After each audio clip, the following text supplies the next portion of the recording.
মমতা যদি মায়ের দুধ খেয়ে থাকে ভাঙড়ে দাঁড়াক, আমার ভাইপোর বিরুদ্ধে দাঁড়াক, আমরা দেখতে চাই কার কত দৌড়। পশ্চিমবাংলায় মমতা ব্যানার্জি এবং আমার ভাইপো কি বললেন নওশাদ, দুজনের লড়াইটা বাংলার মানুষ আমরা দেখবো, আমরা খুশি হব। যখন বল খেলার মাঠে খেলা হয়, দুটো দল দাঁড়ায় কি বুঝলেন, দাঁড়িয়ে খেলাটা হয়, সেই খেলার শ্রোতারা সব বসে বসে দেখে, ওইরকম আমরা গোটা পশ্চিমবাংলার মানুষ দেখবো মমতা ব্যানার্জি সাহেব দাঁড়িয়েছে আপনার ভাঙড়ে, আর ফুরফুরার পীর সাহেবের আওলাদে মুজাদ্দেদ, তিনি হচ্ছেন পীরজাদা নওশাদ সাহেব দাঁড়িয়েছেন। এই খেলাটা দুজনে আমরা দেখবো ভাঙড়ে, বড় খুশি হব, বাংলার মানুষ সব খুশি হবে আমরা। আর আপনার প্রতীকের কথা কি বলছেন, দাঁড় করেন, একে দাঁড় করেন, লগটা দেখা হোক।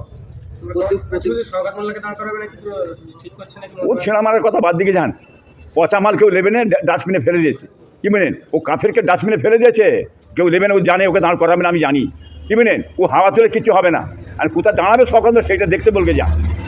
আমি তো একটাই কথা বলেন, মমতাকে দাঁড় করা, মমতাকে দাঁড় করান, দেখা যাক, যাকে দাঁড় করার কাজ হবে, লড়াইতে হবে, আমরা খুব খুশি হতো। আমরা ফুটপাত পিছিয়ে আমরা খুশি হব যে মমতা দাঁড়াই, যদি আমার ভাইপোর বিরুদ্ধে ওখানে আমরা বড় গোটা পীর সাহেব মহল্লা খুশি হবে, মমতাকে দাঁড় কথা বলুন, আর আমার ভাইপো নওশাদ দাঁড়ায় কি বলেন, আমরা গোটা পীর সাহেব মহল্লা কেন গোটা বাংলার মানুষ আমরা খুশি হব বলে। শওকত মোল্লার কনভয়ের উপরে বোমা বলছে যে আইএসএফরা তাকে মেরে দেওয়ার প্ল্যান করছে, কি বলবেন? কি বলছেন? শওকত মোল্লা বলছে আইএসএফের লোকেরা তাকে নাকি মার্ডার করে দেওয়ার পরিকল্পনা করছে, তাই জন্য তার গাড়িতে বোমা চার্জ, কি বলবেন? দেখুন, ওই কাফের কথা বলবেন না।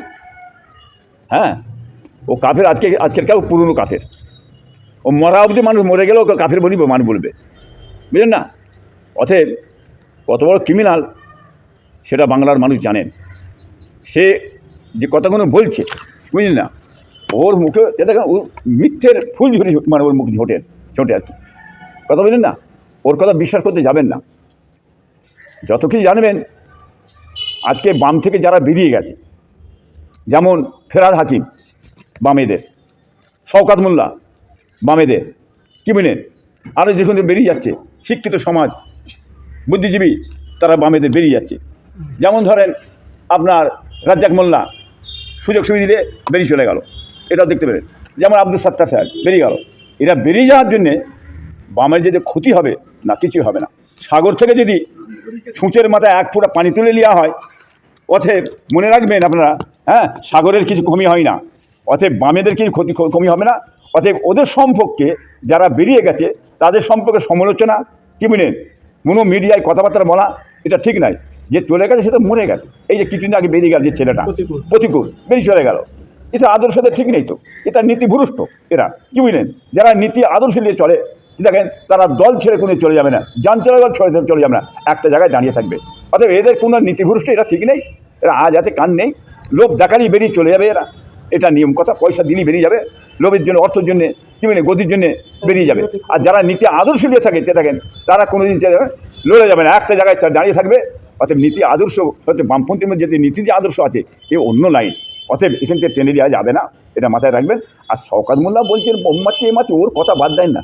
যে কটা জুটছে, যে কটা আপনার শিক্ষিত লোক যে কটা যে জুটছে বামের মধ্যে, সব তো তৃণমূলদের, ও তো বামেদের ছিল, বামেদের বুদ্ধিজীবী, তাদের ঘর টেনে নিয়ে যাওয়া হচ্ছে কৌশল করে, যা বামেদের থেকে নিয়ে গুন্ডাগুল নিয়ে যাওয়া হচ্ছে। অতএব ভোটটা জিতার জন্যে, অতএব বামকে নষ্ট করার জন্যে, বামকে নষ্ট করা যাবে না।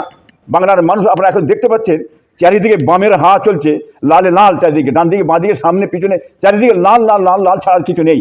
আজকে এই যে মহামান্য মুখ্যমন্ত্রী মমতা ব্যানার্জি সাহেব বলেছিলেন, ডান দিকে লীল বাঁ দিকে লীল, ইদি সব বলেছিলেন, এখন উনি দেখতে পাইনি, সব জিরো দেখতে পাইনি বামেদের ঘরে। এখন উনি কালো চশমাতে কী দেখছেন কি বুঝলেন, আর বামের কথা নিয়ে এত হুড়োহুড়ি করছেন, চিল্লাচ্ছেন কেন? বাম ছাড়া তার কোনো কথা নেই পশ্চিমবাংলায় কি বুঝলেন। আর বামেদের ভয়ে তো আপনারা জড়া হয়ে যাচ্ছেন কেন? আপনাদের একটাই তো উদ্দেশ্য, সমস্ত দলমাত উঠুক, বাম না ওঠে। আর আমিও বলে দিচ্ছি আপনাদের ঘরে চ্যালেঞ্জ করে বলছি, বামকে রুকার ক্ষমতা তৃণমূলে নেই, আর বিজেপিরও নেই কি বুঝলেন।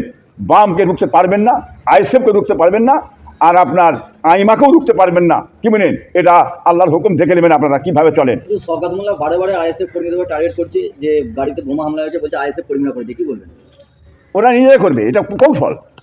যখন কেউ মরে যাবে, দলের লোক মরে গেলেও বলবে, মানে অন্য দলের লোক মরে গেলে বলবে এটা আমার দলের লোক বলবে কি বুঝলেন। যদি সিপিএমের লোক যদি মরে যায়, বলে আমার টিএমসির লোক মরে গেছে কি বুঝলেন। এটা এদের কালচার, এরা বলবে এরা, কিন্তু এই কথা বলে কিছু হবে না কি বুঝলেন? ঠিক সেই জিনিস হচ্ছে শওকত মোল্লা, এই কাফের শওকত মোল্লা। এটাও বলছে যারা আইএসএফ করে যারা তাদেরকে লক্ষ্মী ভান্ডার দেওয়া হবে না এবং আবাস যোজনার ঘর সরকারি তরফ থেকে কিছু দেওয়া হবে না, বঞ্চিত করা হবে, কি বলবেন? লক্ষ্মী ভাণ্ডার তারা সে বসে নেই। লক্ষ্মী ভাণ্ডার যেন ওর বাবার জিনিস, কি বুঝলেন? মমতার বাবার নেই আর শওকত মোল্লারও বাবার নয়। লক্ষ্মী ভাণ্ডার টাকাটা জনগণের টাকা, মানুষের টাকা, কি বুঝলেন? আমাদের ট্যাক্সের টাকা, সব দলমতের লোক পাবে। এরা না দিয়ে এদের দলের লোকগুলিকে দেবো বলে, কি বুঝলেন, এরা আটকাতে চাইছে, এটকেই ভয় দেখিয়ে ভোটটা টানবার জন্যে। এতে হবে না। লক্ষ্মী ভাণ্ডার দিলি কি না দিলি কি, মানুষ যখন ঘুরে যাবে, মানুষ যখন মন থেকে ফেলে দেবে, কি বুঝলেন, তোমার খাবে তোমার নেবে, কি বুঝলেন, তারা আবার ভোট দেবে অন্য জায়গায়। যে মালটা নিচ্ছে এরা, লক্ষ্মী ভাণ্ডার বলেন, এসব টাকা যে দিচ্ছে তার টাকা সমস্ত সরকারি টাকা, আমাদের ট্যাক্সের টাকা, যে কোনো মানুষ নেবে। আর ভোটটা তাদের ব্যক্তিগত ব্যাপার, যাকে খুশি ভোট দেবে, কি বুঝলেন, এটা রোকার ক্ষমতা নেই। এই ভিক্ষাধিকার কেউ দেখছে না, তাই দেখেন ও ভিক্ষার আশা আর কেউ করে না, মানুষ এখন বুঝে ফেলেছে, জেনে গেছে। অতএব এই ভয় দেখিয়ে ভোট টানবার জন্যে শওকত মোল্লা বলছে দেওয়া হবে না, হ্যাঁ, ওতে চিড়ে ভিজবে না, মানুষ বুঝে ফেলেছে, ওতে কাজ হবে না কিছু। প্রতিকুর রহমান নাকি তৃণমূল এই নওশাদের বিরুদ্ধে ভোটের মধ্যে শোনা যাচ্ছে। তাহলে আমি খুশি খুশি হব। প্রতিকুর রহমান প্রতিকূল যদি ভাঙড়ে দাঁড়ায়, কি বুঝলেন, আমার ভাইপোর বিরুদ্ধে মমতা যে দাঁড় করায়, কি বুঝলেন, আর খুশি দাঁড় কথা বলুন, দাঁড় কথা বলেন না দেখি, হ্যাঁ, হাওয়া তুলে হবে না, তুলে হবে না। প্রতিকূলকে দাঁড়াতে বলুন, আমার ভাইপোর বিষয়ে ভাঙড়ে দাঁড়াতে বলুন, আমরা একবার দেখতে চাই, কি বুঝলেন, বুঝলেন না? মমতার ছক, আপনার মানে আপনার অভিষেকের ছকটা একবার দেখি না। এই সমস্ত লোক দেখি তো তাকে নিয়ে যাওয়া হয়েছে, তাকে তো গদি দেবো বলে নিয়ে যাওয়া হয়েছে তো, কি বুঝলেন? দেখুক, দেখা যাক কিরম গদি উনি জিতে বেরিয়েছে দেখি। হ্যাঁ, প্রতিকূল জিতে বেরিয়েছুক না কোথায় থেকে, এটাও তো দিক যায়। এটা প্রতিকূল ফেলে দেন না ছুঁড়ে টান মেরে। আমি তো চ্যালেঞ্জ করেছি, মমতাকে দাঁড়াতে বলেছি, মমতা যেই মায়ের দুধ খেয়ে থাকে, ভাঙড়ে দাঁড়াক, আমার ভাইপোর বিরুদ্ধে দাঁড়াক, আমরা দেখতে চাই কার কত দৌড়, হ্যাঁ, কার কত দৌড় আছে আমরা এটা দেখতে চাই। পশ্চিমবাংলায় মমতা ব্যানার্জি এবং আমার ভাইপো, কি বুঝলেন, নওশাদ, দুজনের লড়াইটা বাংলার মানুষ আমরা দেখবো, আমরা খুশি হব।